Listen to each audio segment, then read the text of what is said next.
Hello Trekkies and Trekkers, welcome to this amazing Star Trek podcast on Trek Tuesday.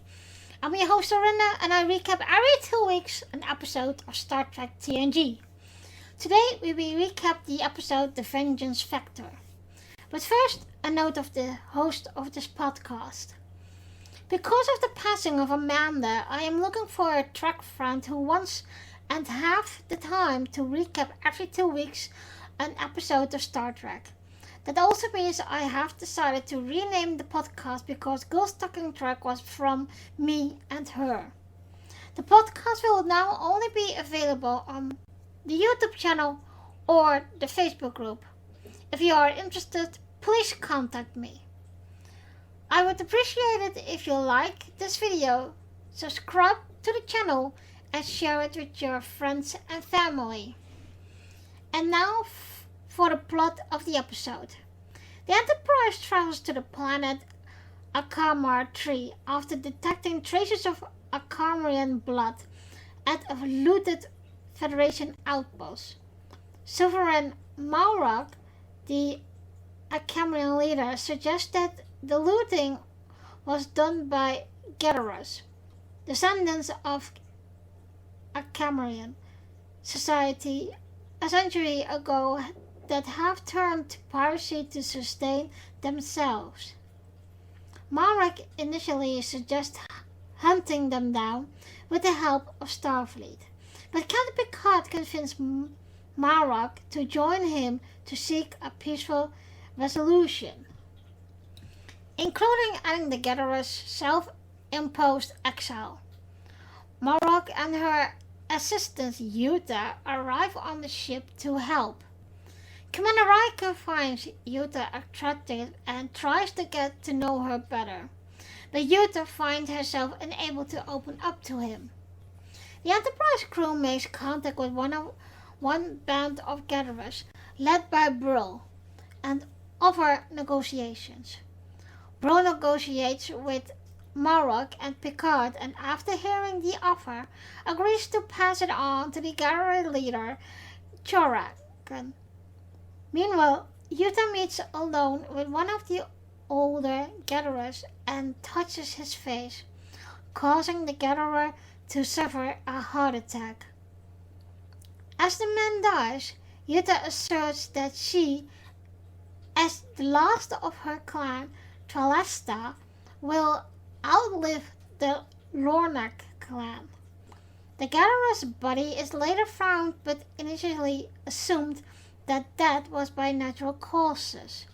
However, a later investigation by Dr. Crusher reveals that a fast-acting microvirus targeted to attack a specific Akamarian DNA profile was the cause. Dr. Crusher believed the virus was purposely genetically engineered and that the death was a targeted murder. At Picard's request, Malrak has her government send data to the Enterprise to investigate the murder.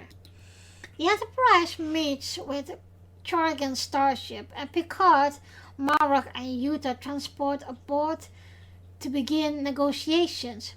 At the same time, the Enterprise crew receives the database from Akamar and find that 53 years ago, another gatherer suffered a similar heart attack. He too was from the Lorna clan, and the photographic record shows Yuta was present and clearly hasn't aged a day. Finding the common clan, Riker discovered that Choragan is of the Lorna clan, and realizing that Yuta is there to assassinate him, transport over to Choragan's ship. He interrupts the negotiations to prevent Yuta from serving Choragan a drink, accusing her of the murderer. Yuta explains she is the last of 5 survivors of the Tralestra clan that was wiped out by a Lornak attack and has undergone genetic alterations to host the virus and to keep herself from aging, allowing her to seek out and murder the Lorna clan to the last person. Riker attempts to her out of her revenge and face her point, gradually increasing the yield with each successive shot. But she cannot break from her desire, from vengeance, that she built up over the last several decades. After pleading with her not to try again, she advanced over more on Jurgen, and Riker vaporized her with her phaser. A truce is negotiated between the two sides.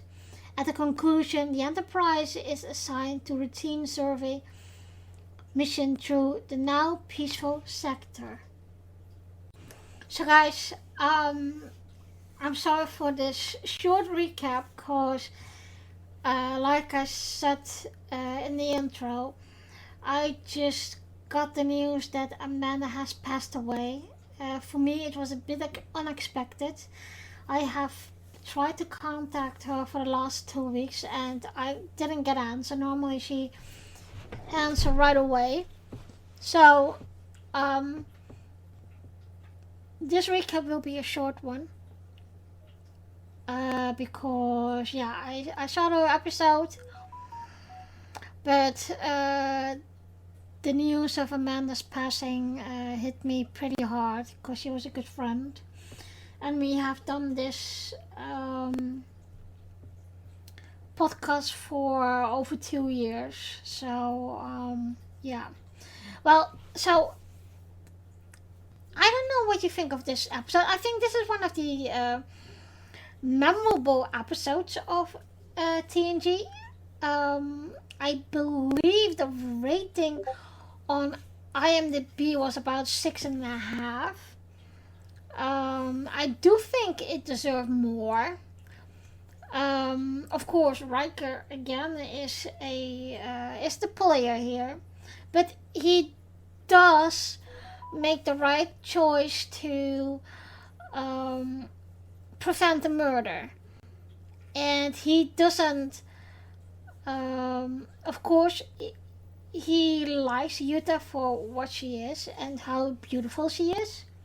And once again, I was thinking, dude, you got Troy. Why the hell are you getting after another woman again? And the nice thing over this too, I have said it before, but in about 2 weeks I'm going to get married, and of course Star Trek wedding. And every time Riker is behind another woman, I thinking, dude, you got Troy. And I have to think of their wedding in Riker's uniform dress, and that's also the uniform dress my partner is going to wear on our wedding day for the first ceremony. So it's, in one way I can understand why they made Riker like a player, because he's young, he got a baby face, and well, he got more baby face in the lieutenant, but okay. But and he didn't. Did he already have it here? I think he did. He already had the beard, right? I think it was in season 3 that he didn't shave it, and so that makes him a bit older in a way. But I always have to think also, like, when he is running behind a woman, it reminds me so much of Kirk. And in one way, I think they made him that way because they had Kirk, somebody had to be the player. So, the Sovereign Marok, I don't know if it's her, but she is familiar, and I think she played Kai, what's her name? I can't remember her name in DS9. Kai Wynn. And I never liked Kai Wynn, by the way, but okay. But she played this time know. It's just what I thought about her. She was full of herself, and she treated the gatherers as like trash and like barbarians. Of course, in a way they were barbarians, although Brill, and also he is familiar. I can't. He reminds me of Okana, and I don't know if it's him, but yeah, I think he was for reasonable to talk, but he was some kind of a leader that didn't want to have losing face in front of his men, and that's why he was like that, and he would only talk with Picard and Marok. And talking about Picard, I think Picard is getting more and more diplomatic. I don't know if you guys see it like that. So tell me that in the comment section what you guys think of that. And yeah, maybe there can be a discussion now or how or what about Picard. So then we have also Yuta, and Yuta is the key of this episode. And so she has been one of the last survivors, and she has this virus in her body, and that also make her not aging. So of course Riker is attracted to her. What else is surprising? But Yuta, there was one thing what was a bit strange to me, because it looks like if she had she has been serving people so long that she was forgetting about her as an individual. So when Riker talked about equality and that he only wanted to know her as an equal, that was very strange for her, and I was wondering why is that so strange for her, because she has clearly a mission, which was murdering all the Alarnak clan, but she did make those dishes for Riker, and that was also the thing. Also, did you guys see the reaction on Troy's face when Yuta came with the dish, and I think she felt Riker's feeling that Riker wanted to be alone with her, so Troy went. And did you guys notice, by the way, this is the first time we see, I think, Troy in her red uniform, and I think this is one of the good uniforms she has, because of course they experiment a lot with her hair and a lot with her clothing, and I thought Marina Sirtis said in one of the interviews that she gave that she hated it because it was so much dressing up and so much this and so much that, and she hated it. And like Seven of Nine, or like Jerry Ryan hated Seven of Nine's catsuit. And well, I do think it looks good on her. And well, coming back to Riker and Yuta, I don't think they're supposed to be together. They don't suit to each other, to be honest. You know, I think Picard haven't had this much of a big role in this episode, and maybe they should have write a bit more for him, because, like I said, I think he's getting more and more diplomat, and we're working to his diplomatic role. For example, in the backstory of Worf. I love those episodes, by the way. But yeah, and I think Picard, although he didn't say much, he did have this diplomatic persuasion and like a steering it in a direction of being more peaceful than what both sides wanted.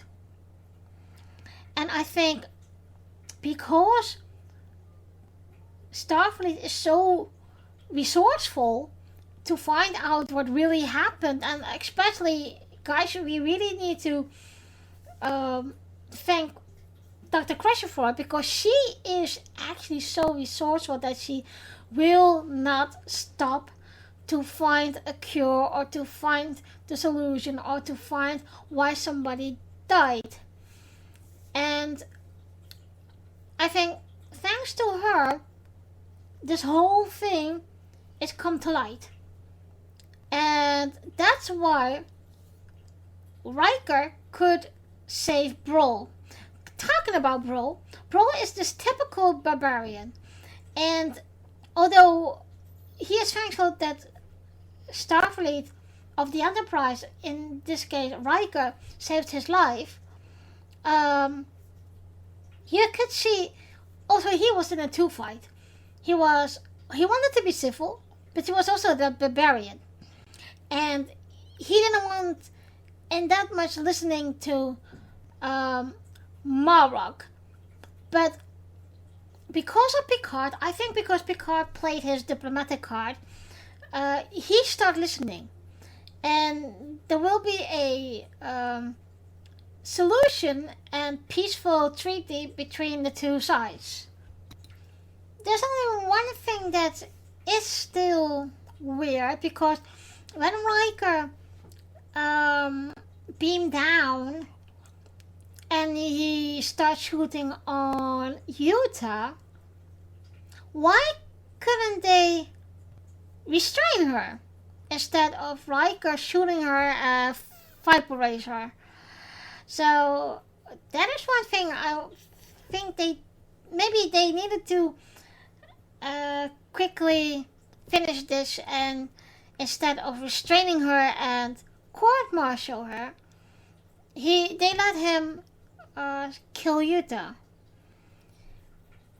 The only thing that it is a bit pity, I would have loved to learn a bit more about the background of the Gatherers and the Almanac people, but also like what was the real vote or real problem. Of course, the problem is that one clan murdered the other clan, and the survivor is want to have revenge. But I think they could write a bit more. But I can understand if you have to put everything in 45 minutes, then I can understand that they did it like this. I do. What I said, I would have loved to see a bit more about each other's surroundings, but also the customs, and maybe it would be a good idea for the writers if they put those two back and we see, for example, or there is a new conflict, or there is just maybe the Almanac people has joined Starfleet, and that Starfleet personnel have leave on the planet, for example, so that they bring it back and you can see what happened, and maybe they could use like flashback of this episode and who knows else what, and instead of being each other's enemies, they have become one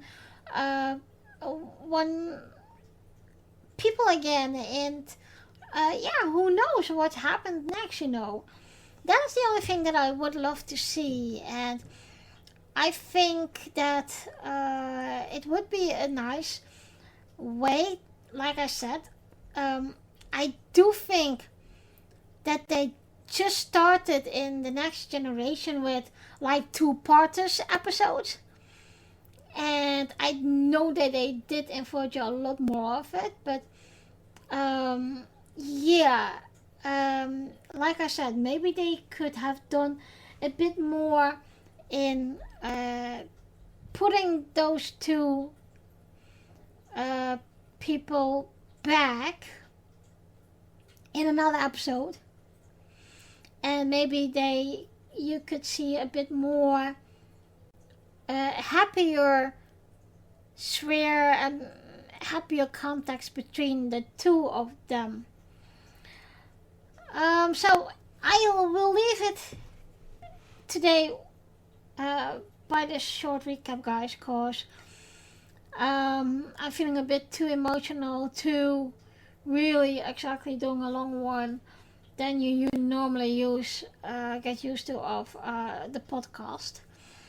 I like to dedicate this episode recap to Amanda. I'm gonna miss her, and you probably too, because she was a fun person and she always had jokes and she always make those comments of a better she could bring more into it in like feelings and remarks than I can, because of course English is not my first language, so but I'm getting better.